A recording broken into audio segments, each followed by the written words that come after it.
You there! It's dry in here! Yeah!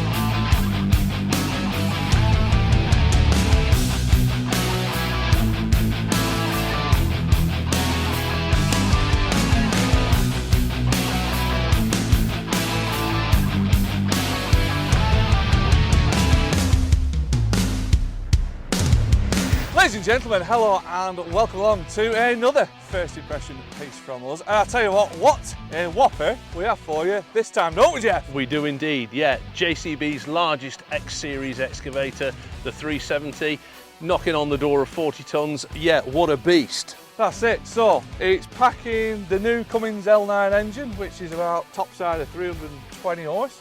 Yep. Brand new cab on it, all new interface.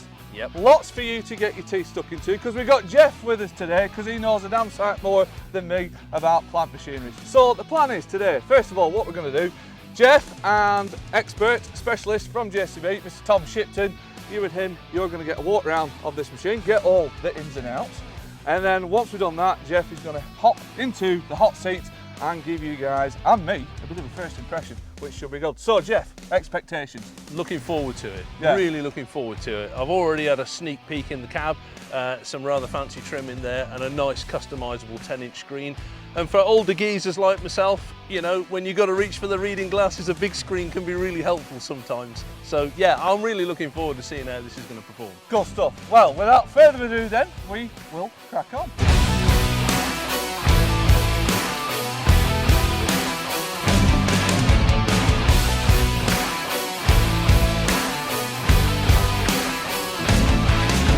I'm now joined by Tom Shipton, JCB's product specialist for X-Series excavators.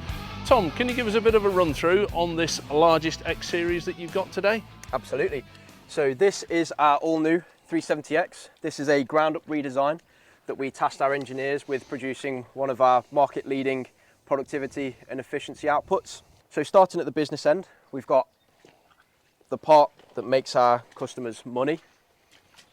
So as part of this, we've introduced two brand new extra heavy duty buckets.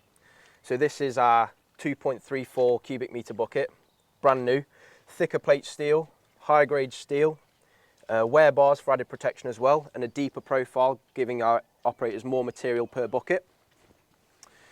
But we also realised that a lot of our customers won't use exclusively buckets, so we've also introduced our new HM330T, our new 3-ton breaker.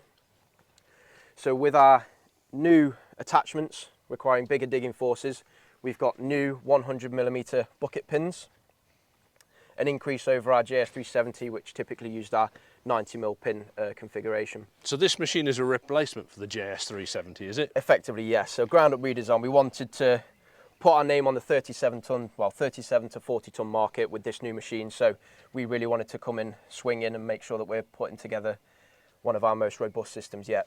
Again, we acknowledge that our customers won't always use our new 100mm pin buckets. So we've got a new quick hitch, hydraulic quick hitch. So this has dual pin pickup capabilities. So this will allow our customers to pick up both the 90mm legacy JS370 buckets as well as the new 100mm pins. Without making any changes? The jaws will wrap around both pin sizes? Correct. Fantastic. And what about stick and arm configurations on this, Tom? So we've got a small variety. We have a 2.63 heavy duty option, which is typically closer to your mass excavation spec.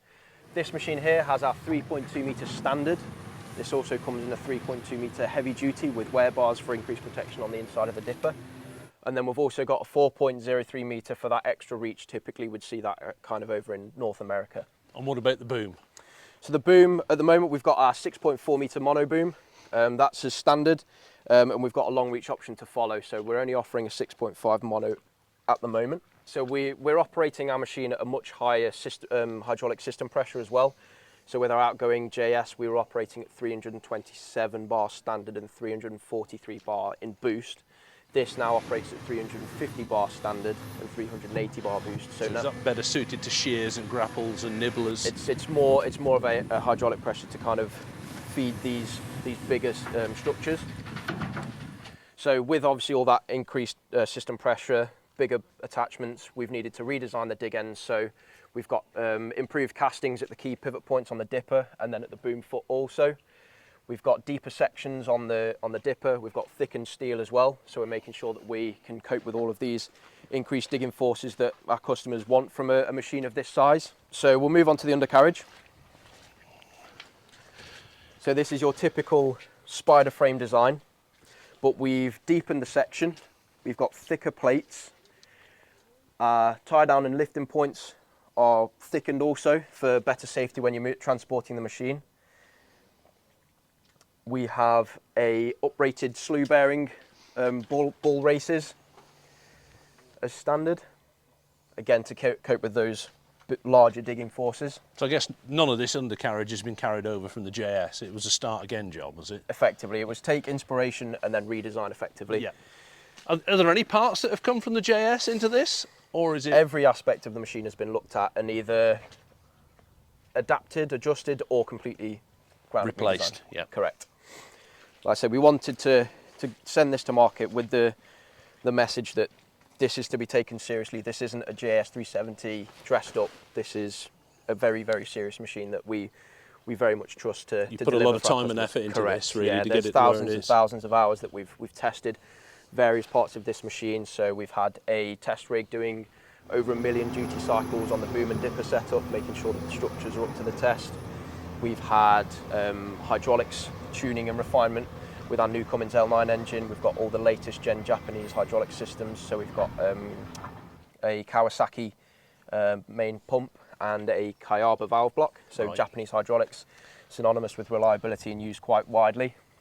And to make sure that they work in tandem, there's been a lot of refinement from our testing and development team to make sure that we're delivering optimal efficiency. So the Cummins L9 has been tuned to run at maximum output at 1700 RPM, Oh, right, delivering okay. its 320 horsepower. So it's not just rev and flat 8 It's- 2200 like they used to be and go like hell in the night. There's a Correct. bit more finesse put into this. Correct, Now, then. yeah. So we've tuned it so we've downrated the speed so that we're operating it more efficiently, quietly. You're as making well. more use of engine torque, I guess, rather than chasing headline horsepower figures. Correct. So over the last machine, we've got 300 Newton meters more torque out of this power plant. So we're getting a lot more power production over our outgoing machine. Quick bit about the idler wheel. We've lowered it to increase track interface with the ground, giving it better stability also. We've got our brand new track motors, which have an increased oil capacity and redesigned seals, make sure that it performs for longer. But 9 lower rollers and 2 uppers fairly standard on a machine this size? Typically, yeah. And then this one's got our twin track guides fitted also. We do offer a full track guide option also. Just for in our case you're customer- just in working case. around rebar. Correct. Yeah. And what are your grocer options on this? So this currently has our triple Grauser 700 mil wide tracks.